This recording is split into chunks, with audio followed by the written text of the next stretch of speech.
Assalamualaikum warahmatullahi wabarakatuh. Honorable Judge and respected opponents, good morning. My name is Muhammad Hasan Muzi, and I'm present today from the opposite team. The motion before us today concerns the very soul of a recovering nation, how we teach our children about where we come from and where we are going. The pro argues that by focusing on the bottom-up historiography, the stories of the masses and grassroots movements, which we achieve inclusivity. However, the opposition stands firmly against this.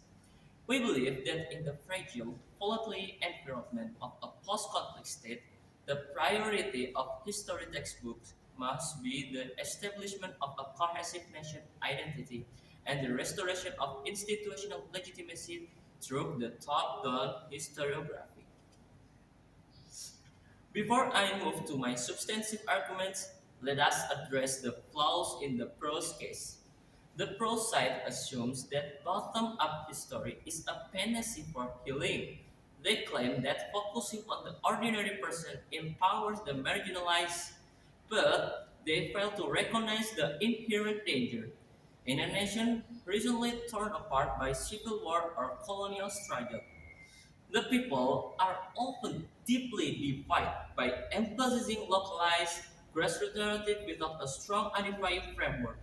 You risk codifying the very tribalism and sectarianism that caused the conflict in the first place. History textbooks should not be a collective fragment. They must be the blueprint for a unified future. My first argument concerns the restoration of the state in a post-conflict scenario, whether it is after a regime change or a bloody civil war. The most immediate threat is the vacuum of authority for a country to function. The citizenry must believe in the legitimacy of the new government, the judiciary, and the rule of law. Top-down historiography focus on the roles of leaders, governments, and major institutions. Why is the veto? Because the students need to understand the mechanics of the peace process. They need to understand the legal transition, the international treaties, and the institutional reforms that move the country from chaos to order. If we only teach bottom-up view, we neglect the very structure that prevent the country from sliding back into violence. To respect the law, one must understand how the law was built. Top-down history provide the essential context for civic duty and institutional trust. My second argument focuses on social cohesion. Post-conflict states are characterized by us versus the mentality. Bottom-up historiography, by its nature, highlight the specific experience of different societies. While this is academically valuable in a stable democracy, in a post-conflict state, it can be a powder keg. If textbooks focus predominantly on how Group A suffered versus how Group B resisted, we are essentially teaching children to remain identified by their conflict era labels. Top-down historiography conversely provides a common thread.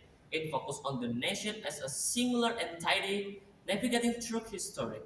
It allows for a shared national narrative that transcends ethnic or regional lines. By focusing on the top the state that belongs to everyone we create, a shared identity that is unnecessary for a long-term peace. We need, we need a history that says we the nation survived, rather than my group was better than yours. Finally, we must consider the pragmatic reality of education in recovering states. Post-conflict nations often face depleted resources and a need for a rapid educational stabilization. Top-down historiography provides a clear structure and manageable curriculum.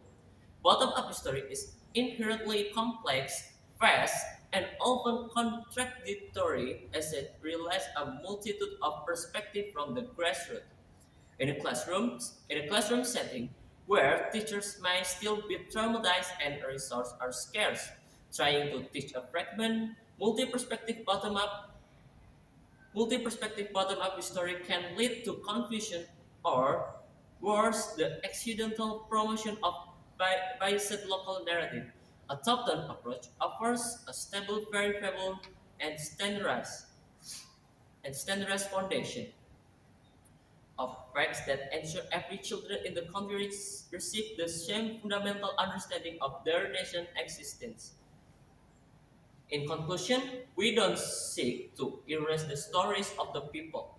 However, the primary focus of a textbook in a nation trying to rise from the ashes must be stability. We cannot afford the luxury of historiographical fragmentation. We must prioritize the institutional that protect us and the nation identity that unites us. If we want to prevent the next war, we must teach our children how to build a state, not just how their accenter folk within one. For this reason, the opposite side of the house strong oppose the motion. Thank you.